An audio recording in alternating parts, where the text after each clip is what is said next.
I don't know who filmed this video and where, but I wonder who's winning, a snake or a tortoise? Is everyone losing or winning? What's going on here? The first thing I thought was maybe the snake was just stuck. Is that even possible? I mean, it's a snake after all, a creature that's supposed to crawl literally everywhere and has perfect control over its body and all that, but as soon as I started searching, I discovered this is not a unique case. In Middlesex County, Massachusetts, passers-by discovered a water snake stuck in a snail shell. The snake was about to have a snack but underestimated its own size when it stuck its head inside. Most likely, the poor creature would have stayed like that if not for the people who pulled it out. So, a snake stuck in a tortoise shell has a right to keep living. It really got stuck and couldn't get out, although it wriggled intensely. At the same time, the tortoise is still inside. It even moves its paws. Damn. The snake really needs to get out. Perhaps it was going to attack the tortoise, but the holes in the shell were too small, or listen, maybe it was the tortoise that grabbed the snake and then pulled it inside. No wonder the poor creature's in so much panic, and the tortoise is still alive. Turtles actually have quite powerful jaws, which really can hold a snake tight, especially if it's not welcome here. What do you want here? Can't you see the spot's taken? Okay, I guess this snake just chose the wrong tactics. It needed to crush the turtle together with the shell. If that was an anaconda, it could probably handle the… What do you mean an anaconda can't crack a turtle's shell? Seemed like the turtle's fate was sealed when a large snake wrapped itself around it. After all, few can resist the power of the anaconda. The snake did its usual thing, that is, it tried to squeeze all the air out of the turtle to eat it later, but the turtle didn't give up. For several minutes it fought for its life, resisted as hard as it could, and then a human came to the rescue. Anyway, another happy end, maybe not for an anaconda who was left hungry. Well, what did it expect when it attacked the turtle? Nature itself has given this animal universal protection from snakes, and not only from snakes. Made of bone and covered with hard plates, the shell prevents many predators from getting to turtle meat. Biting through the shell is incredibly hard, especially when you're a snake and are not physically ready for such a challenge, especially when the turtle can bite back. Yes, turtles basically bite for self-defense, and in this respect, the alligator snapping turtle is a real berserker. First, it's already quite fierce, and second, this predator is ready to eat any meat, including small alligators. You must be careful around the alligator snapping turtle and consider it potentially dangerous. This species can bite through a broomstick, and on rare occasions, people got their fingers bit off by these turtles. No wonder adult alligator snapping turtles have few natural enemies. Who will even dare to take on this animal? If we talk about snakes, turtles are not their favorite snack. The reason is quite simple. Snakes have no teeth. Even venomous species can't chew what they're about to eat, so they have to swallow the prey whole. And yes, their mouths can stretch wide enough to fit animals 3 times the size of their heads. However, snakes have digestive issues. Turtle shells are not only big, but also have sharp edges. So when the snake tries to swallow the turtle, it risks damaging the internal organs. Turns out you have dinner with the likelihood of internal bleeding. Not the best item on the menu, so no wonder snakes rarely choose turtles. But it's not just snakes that have problems with shells. Actually, I'm starting to think this is something like mithril chainmail, only from the animal world. A great white shark, the very monster everybody fears, tried to eat a sea turtle and choked to death. The chances of great white shark choking are actually very small, but the fact remains, first the fisherman noticed a predator with a turtle in its mouth, and the next day, a dead shark. Do I need to explain why sharks barely eat turtles at all? Steve choked on a turtle. No wonder. He shouldn't have skipped history lessons in 5th grade. What? Wait, how did the turtles get such amazing armor in the first place? When did it happen?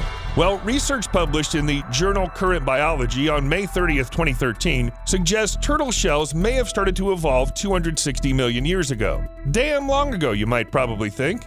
Damn on time, I'll say to that. About 252 million years ago, our planet experienced a massive Permian extinction event, the largest one in history. 81% of marine species and 70% of terrestrial vertebrates disappeared, but the ancestors of turtles survived. True, this timeline is rather approximate, different scientists have different opinions on the matter, but if we trust the research I mentioned, it turns out the turtles got their shells just a few million years before the mass extinction. Maybe that was the reason they persevered. But this is just my guess. In any case, the shell is an ancient form of defense that has helped turtles throughout their evolutionary history, at the same time preventing the predators from eating them. Thanks to a piece of fossilized poop of an ancient shark, scientists found out the last meal of a predator that lived 70 million years ago was the ancient turtle. Basically, a baby shark ate a baby turtle and couldn't handle it. The prey was too large, even the vertebrae were not completely digested, and as a result, the shark died. Here you go, Chapter 3, Section 5. Sharks have always had issues with turtles. And not only sharks. Sometimes people come across fish that can't digest even very small turtles. Maybe, of course, they simply don't have enough time. But the fact remains, you can easily pull a living turtle out of the fish. This trick would hardly work with any other animal. Hold on. I keep talking about how strong a turtle's shell is. How difficult is it to bite through it or crush it?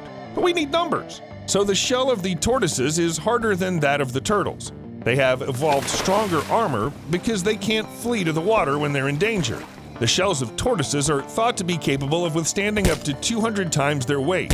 In short, even 1,000 pounds of pressure may not be sufficient to shatter a tortoise shell. Even alligators and crocodiles can't always handle the shell. Keep in mind that the Nile crocodile has the strongest jaws on the planet. The rest of the croc species also know a thing or two about biting. But knowing all this, there's a reasonable question. If the shells are so cool and ensure such reliable protection, why won't everyone just grow them? Seems like this would save the animals from predators and mass extinctions. It's not as simple as it looks. The shell of a turtle is not like the shell of a crab or a snail.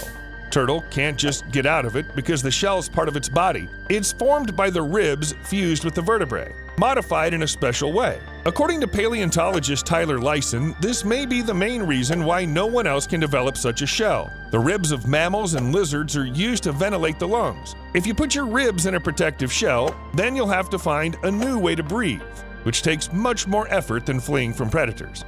Breathing issues are not the only problem. While the shells are very durable, that doesn't mean turtles don't feel when someone touches them. That is, even if the predator can't bite through the shell, the animal inside still feels it thanks to the nerve endings.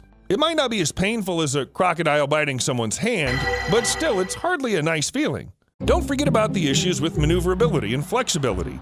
Most evolutionary anthropologists believe that turtles of the past, which did not have hard shells yet, were much faster than modern ones. Their logic's pretty simple.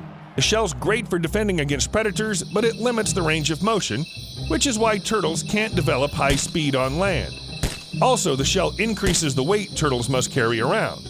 While even modern leatherback sea turtles prove that tough shells have many downsides, the animals can dive more than 0.6 miles deep, all thanks to the relatively soft shell, which is not connected to the skeleton, flexibility, and other evolutionary adaptations. Other turtles can't dive that deep without risking their health. Though you know what? All these pros and cons of having a shell? That's nonsense. Turtles urinate via mouth.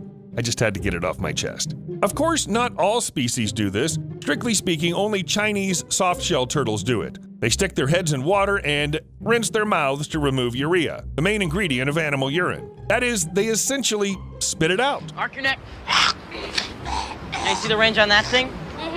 Only 6% of the urea is released by these turtles in the traditional way. The rest is excreted through the bloodstream. This is how they stay hydrated. I need to use the restroom. I can't hold it. I can't. Ah! Ah! Ah! Ah! The turtles are really weird. But at the same time, everyone knows about them, and it's difficult to imagine a world without turtles. What if it really happens? Let's say predators learned how to bite through shells and ate all the turtles on the planet. Well, we'll have a very smelly planet. Turtles are great scavengers who enjoy eating dead fish. And if you know what rotten fish smells like, you can imagine the smell the turtles are saving us from. Without turtles, it'll be difficult to approach many bodies of water. Of course, there are other scavengers, but we actually risk getting a world which smells disgusting. Hold on a second. History knows many cases when our planet smelled just awful. For example, researchers claim the ancient Romans lived in smelly cities. Imagine a market offering fish and meat on a hot summer day. Refrigerators have not yet been invented. Food deteriorates quickly. Don't forget about smoke coming from bloody sacrifices and the fact that there's no sewage system.